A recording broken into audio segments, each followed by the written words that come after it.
Doctor Banikanta Kakati merit award অৰ্থাৎ scooty দিয়াৰ online প্ৰক্ৰিয়া আৰম্ভ হৈছে।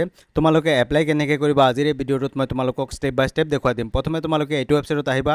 এইটো ৱেবছাইটৰ লিংক মই ভিডিঅ'ৰ ডিছক্ৰিপশ্যন বক্সত দি দিম। তাৰ পৰা গৈ তোমালোকে নিজৰ এপ্লাইটো কৰিব পাৰিবা। তাৰপিছত তোমালোকে ওপৰত দেখা পাইছা ৰেজিষ্টাৰ আৰু লগ ইনৰ দুটা অপশ্যন আহি আছে। ইয়াত তোমালোকে কি কৰিবা, ৰেজিষ্টাৰৰ যিটো অপশ্যন আছে ইয়াত তোমালোকে ক্লিক কৰি দিবা। ইয়াত ক্লিক কৰি দিয়াৰ লগে লগে তোমাৰ আগত নেক্সট আৰু এটা পেজ এনেকৈ খোল খাব। ইয়াত তোমালোকে তোমাৰ একাউণ্টটো ক্ৰিয়েট কৰিব লাগিব। ফাৰ্ষ্টত তুমি দেখা পাইছা ৰেজিষ্ট্ৰেশ্যন নাম্বাৰ অৰ্থাৎ তোমাৰ যিটো হায়াৰ ছেকেণ্ডেৰী ৰেজিষ্ট্ৰেশ্যন নাম্বাৰ আছে সেই হায়াৰ ছেকেণ্ডেৰী ৰেজিষ্ট্ৰেশ্যন নাম্বাৰটো ইয়াত তোমালোকে দিব লাগিব। তোমালোকৰ ৰেজিষ্ট্ৰেশ্যন নাম্বাৰটো তোমালোকৰ এডমিট কাৰ্ডত তোমালোকে পাই যাবা। ইয়াত তোমালোকে নিজৰ ৰেজিষ্ট্ৰেশ্যন নাম্বাৰটো ফিল কৰিবা। তাৰপিছত ৰুল আৰু নং দুইটা তোমালোকে ফিল আপ কৰিব লাগিব। ৰুল আৰু নঙো তোমালোকে হায়াৰ ছেকেণ্ডেৰী এডমিট কাৰ্ডত তোমালোকে পাই যাবা। তাৰপিছত তোমালোকে কি কৰিবা, তোমাৰ নিজৰ যিটো মোবাইল নাম্বাৰ আছে সেই মোবাইল নাম্বাৰটো তুমি ফিল কৰিবা আৰু তোমালোকে গেট অ'টিপিত ক্লিক কৰি দিবা। ঠিক আছে, ইয়াত গেট অ'টিপিত ক্লিক কৰাৰ পিছত তোমাৰ মোবাইলত এটা অ'টিপি আহিব। সেই অ'টিপিটো তোমালোকে ইয়াত ধুনীয়াকৈ ফিল কৰিব লাগিব। অ'টিপিটো ফিল কৰিবা আৰু তোমালোকে ভেৰিফাই এণ্ড ৰেজিষ্টাৰ অপশ্যনত তোমালোকে ক্লিক কৰিবা। ক্লিক কৰি দিয়াৰ লগে লগে তোমাৰ ৰেজিষ্ট্ৰেশ্যনটো ছাকচেছফুলি হৈ যাব। তাৰপিছত তোমাৰ পাৰ্চনেল ডিটেইলছটো এনেকৈ আহি যাব। ইয়াত এপ্লিকেণ্ট ইনফৰমেশ্যন, তোমাৰ মোবাইল নাম্বাৰ, তোমাৰ নাম, তোমাৰ জেণ্ডাৰ, তোমাৰ দেউতাকৰ নাম, তোমাৰ মাকৰ নামটো তুমি ইয়াত ধুনীয়াকৈ ফিল কৰিব লাগিব। ঠিক আছে, তোমাৰ মাকৰ নাম যি আছে সেইটো তোমালোকে ধুনীয়াকৈ ফিল কৰিবা আৰু তোমাৰ ইমেইল এড্ৰেছ যিটো আছে তোমালোকে ইমেইল এড্ৰেছটো ধুনীয়াকৈ ফিল কৰিবা।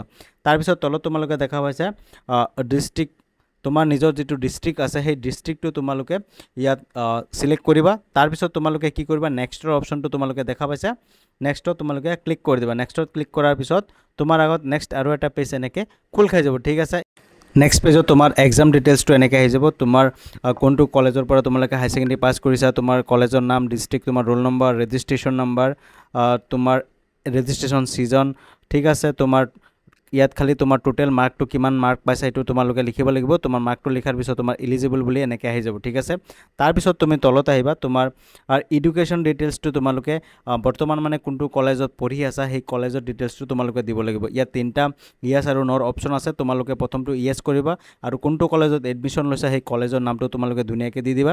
তাৰপিছত নেক্সট অপশ্যনটো আছে ডিষ্ট্ৰিক্ট অফ প্ৰেজেণ্ট ইনষ্টিটিউশ্যন, তোমাৰ সেই কলেজ বা ইউনিভাৰ্চিটিটো কোনটো ডিষ্ট্ৰিক্টত আছে সেই ডিষ্ট্ৰিক্টৰ নামটো তোমালোকে ড্ৰপডাউনৰ পৰা দি দিবা।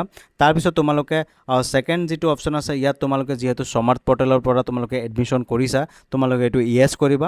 য়েছ কৰাৰ পিছত তোমাৰ যিটো স্মাৰ্ট পৰ্টেলত তোমাৰ যিটো ৰেজিষ্ট্ৰেশ্যন নাম্বাৰ আছে সেই ৰেজিষ্ট্ৰেশ্যন নাম্বাৰটো ফিল কৰিবলৈ এনেকৈ অপশ্যনটো আহি যাব। ঠিক আছে, তোমালোকে সেই ৰেজিষ্ট্ৰেশ্যন নাম্বাৰটো তোমালোকে ফিল কৰিবা।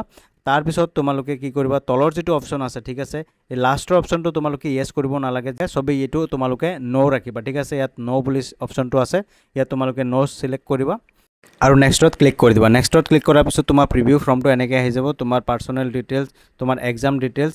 ঠিক আছে, ধুনীয়াকৈ তোমালোকে এবাৰ চাই ল'বা ভালকৈ, যদি ভুল হৈছে তোমালোকে আকৌ শুধৰাই ল'বা আৰু যদি তোমালোকে চব ঠিকেই আছে তেতিয়াহ'লে তোমালোকে ছাবমিট কৰি দিবা। তোমালোকে এটা বস্তু ধ্যান দিবা, ইয়াত তোমালোকে মিষ্টেক নকৰিবা, ধুনীয়াকৈ ফৰ্মটো ফিল আপ কৰিবা। ইয়াত যদি ভুল হৈছে তেতিয়া তোমালোকে এডিট কৰিব পাৰিবা, এডিটৰ অপশ্যনটো দিয়া আছে, তোমালোকে এডিট কৰি ল'বা। এবাৰ ছাবমিট হোৱাৰ পিছত কিন্তু দ্বিতীয়বাৰ কৰিব নোৱাৰা। এতিয়া নেক্সটত কি কাৰেকশ্যন উইণ্ড' দিয়ে নে নাই সেইটো এতিয়া ক'ব নোৱাৰোঁ, নেক্সটত দিবও পাৰে।